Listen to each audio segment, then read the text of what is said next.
সালাম আলাইকুম সবাইকে। কেমন আছো তোমরা সবাই? আশা করি অনেক ভালো আছো। আমি তোমাদের সাদত ভাইয়া তোমাদের সামনে আলোচনা করতেছিলাম ব্যাপন। হ্যাঁ, তো সেই ব্যাপন হার রিলেটেড একটা বিজ্ঞানী গ্রাহাম একটা সূত্র দিছিলেন। সেই সূত্রটা আজকে আমাদের আলোচনা এবং ওই রিলেটেড একটা গাণিতিক প্রবলেম। হ্যাঁ, আমি তোমাদেরকে সলভ করবো। যেই প্রবলেমটা তুমি বুঝতে পারলে যেরকমই প্রবলেম আসুক তুমি করতে পারবা। তো চলো শুরু করা যাক। গ্রাহামের ব্যাপন সূত্রটা হচ্ছে, যদি তাপমাত্রা এবং চাপ স্থির থাকে তাহলে স্থির তাপমাত্রা ও চাপে কোনো গ্যাসের, হ্যাঁ, কোনো গ্যাসের ব্যাপন হার, কোনো গ্যাসের ব্যাপন হার তার আণবিক ভরের আণবিক ভরের বর্গমূলের, হ্যাঁ, আণবিক ভরের বর্গমূলের কি ব্যস্তানুপাতিক, আণবিক ভরের বর্গমূলের ব্যস্তানুপাতিক।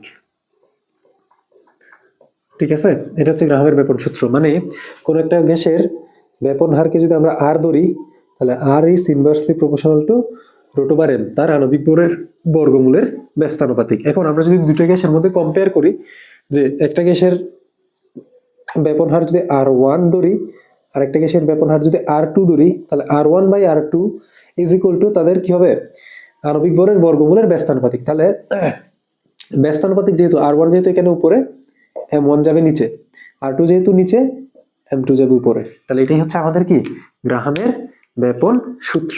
আশা করি বুঝছো। তো এখন তোমাদের এই রিলেটেড যে প্রবলেমটা আসে সেটা হচ্ছে এরকম যে, আমি উপরের বিবৃতিটা মুছে দিচ্ছি, তোমরা লিখে নিতে পারো। তো আমি যদি এটা মুছে এবার তোমার যে প্রশ্নটা তোমাকে এখান থেকে করবে সেটা যদি তোমার একটু বোঝানোর চেষ্টা করি। এই যে একটা খোলা নল, হ্যাঁ, খোলা নল এটা, ঠিক আছে, খোলা নলের দুই প্রান্তে, এক প্রান্তে আছে কি হাইড্রোক্লোরিক অ্যাসিড, অন্য প্রান্তে আছে অ্যামোনিয়াম হাইড্রোক্সাইড। ঠিক আছে, এই দুইটা গ্যাস আমরা ছেড়ে দিছি। এখন তুমি যদি এক পাশ থেকে হাইড্রোক্লোরিক অ্যাসিড এবং এক পাশ থেকে অ্যামোনিয়াম ক্লোরাইড ছেড়ে দাও, এখানে আমি গতদিন দেখেছিলাম যে অ্যামোনিয়াম হাইড্রোক্সাইড থেকে আমাদের যে মেইন জিনিসটা আসে সেটা হচ্ছে NH3 গ্যাস। তো আমরা এখানে পুরো অ্যামোনিয়াম হাইড্রোক্সাইড নিয়ে কাজ করবো না, এখানে কাজ করবো NH3 গ্যাস নিয়ে। এখন এই পাশ থেকে আসতেছে মনে করো NH3 গ্যাস, এই পাশ থেকে আসতেছে অ্যামোনিয়া গ্যাস। যখন তারা এখানে কোনো জায়গায় মিলিত হবে, মাঝখানে তো কোনো জায়গায় তো এরা মিলিত হবে, যে দুইটা যেহেতু দুই পাশ থেকে আসতেছে, মাঝখানে একটা জায়গায় মিলিত হবে না। তো দেখো HCl এবং অ্যামোনিয়া NH3 এরা বিক্রিয়া করে তৈরি করে অ্যামোনিয়াম ক্লোরাইড, এবং এই অ্যামোনিয়াম ক্লোরাইডের একটা কি তৈরি হয়, একটা সাদা ধোঁয়া তৈরি হয়। কি তৈরি হয়, সাদা ধোঁয়া। এখন তোমাকে প্রশ্ন করবে যে, ধরো প্রশ্নটা এরকম থাকবে যে এই পুরা কাঁচ নলের দৈর্ঘ্য হচ্ছে, সাপোজ আমি বললাম 25 সেন্টিমিটার, আমরা বললাম কত, 25 সেন্টিমিটার। তো এখন তোমরা বলবে যে, আমি সূত্রটা মুছে দিচ্ছি এখানে প্রশ্নটা লেখার জন্য, হ্যাঁ, তোমাকে এইটা বিক্রিয়াটা তুমি দেখাইতে পারো, না দেখালেও সমস্যা নাই। এখন তোমাকে বলবে যে যে প্রশ্ন কোয়েশ্চেন সেটা হচ্ছে, এ প্রান্ত হতে কত দূরে, এই প্রান্ত হতে কত দূরে সাদা ধোঁয়া তৈরি হবে, সাদা ধোঁয়া কি হবে, তৈরি হবে। তো এটা হচ্ছে তোমার প্রশ্ন, যে এই প্রান্ত থেকে কত দূরে সাদা ধোঁয়া তৈরি হবে। তো এখানে দেখো আমরা ধরে নিই, তাহলে এটার আনসার যদি আমরা একটু করি, উত্তর। তো এটার উত্তর আমরা কিভাবে করব, আমরা আগে ধরে নিব, ধরি এ প্রান্ত হতে x দূরত্বে, এই প্রান্ত হতে x দূরত্বে কি হবে, সাদা ধোঁয়া তৈরি হবে। তাহলে দেখো আমরা ধরলাম যে এই জায়গাটাতে সাদা ধোঁয়া তৈরি হবে, এই জায়গাটাতে। তাহলে এই প্রান্ত, এই যে এটা হচ্ছে A, এটা হচ্ছে আমার B, হ্যাঁ, এরকমই ধরলাম। তো এ প্রান্ত মানে বুঝাচ্ছে যে HCl থেকে কত দূরে। ঠিক আছে, তো পুরো এরিয়াটা যদি কত হয়, 25 সেন্টিমিটার হয়, আমরা ধরছি যে এ প্রান্ত থেকে কত দূরে, x দূরে। তাহলে এই যে এই দূরত্বটা কত হবে, x, এবং এইটুক দূরত্ব কত হবে বলতো তোমরা, এইটুক দূরত্ব অবশ্যই হবে 25 - x, মানে এই যে এইটুকটা হবে 25 - x। ঠিক আছে না? তো এবার আমরা ধরি যে এই যে NH3 এর কি ব্যাপন হার, এটা হচ্ছে R1, আর এটার ব্যাপন হার R2।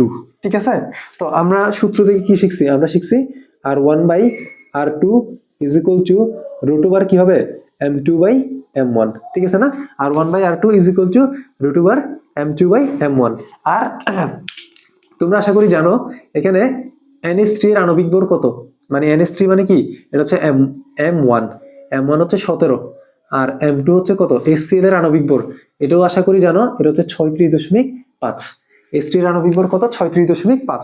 ঠিক আছে, এখন আমাদের R1/R2 বের করতে হবে। তাহলে আমরা যদি মানগুলো বসাই দিই, হ্যাঁ, আমরা যদি মানগুলো বসাই দিই, এখানে দেখো তো M2 এর ভ্যালু কত, 36.5, আর M1 এর ভ্যালু কত, 17, তার উপরে রুট ওভার, তাহলে আমার R1/R2 চলে আসবে। তাহলে আমরা যদি এটা ক্যালকুলেটরে বসাই দিই, তাহলে আমাদের মানটা কত আসে যদি দেখি, 36.5 ডিভাইডেড বাই 17, তাহলে আমাদের মানটা আসে 1.46।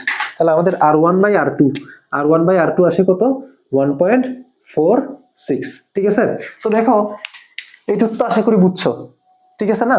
তো এখন দেখো আমাদের যেই সময়ে কি ছাড়া হয়েছে, যেই সময়ে HCl ছাড়া হয়েছে, এই সময়ে তো NH3 ছাড়া হয়েছে, তাহলে সময়টা দুইজনের জন্যই সেম। তাহলে দূরত্বটা কিসের সমানুপাতিক হবে, দূরত্বটা রেটের সমানুপাতিক হবে, ঠিক না? তাহলে আমরা এখানে বলতে পারি, আমি প্রশ্ন মুছে দিচ্ছি, বিক্রিয়াটাও মুছে দিচ্ছি, হ্যাঁ।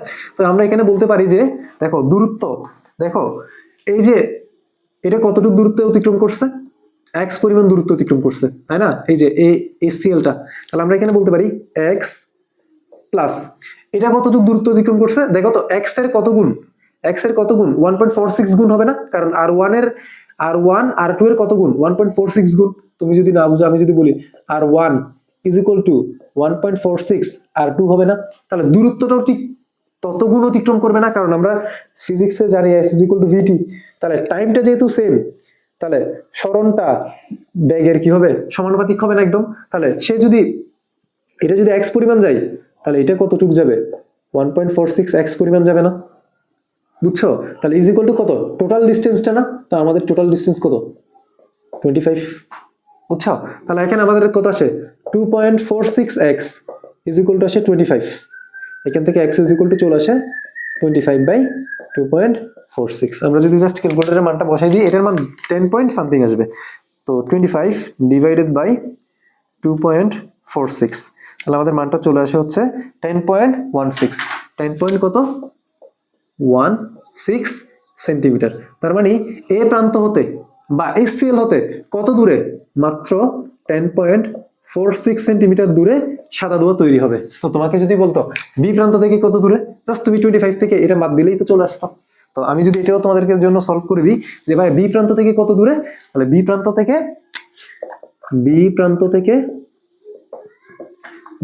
থেকে কত, 25 মাইনাস 10 পয়েন্ট কত, 16, হ্যাঁ 10.16 সেন্টিমিটার।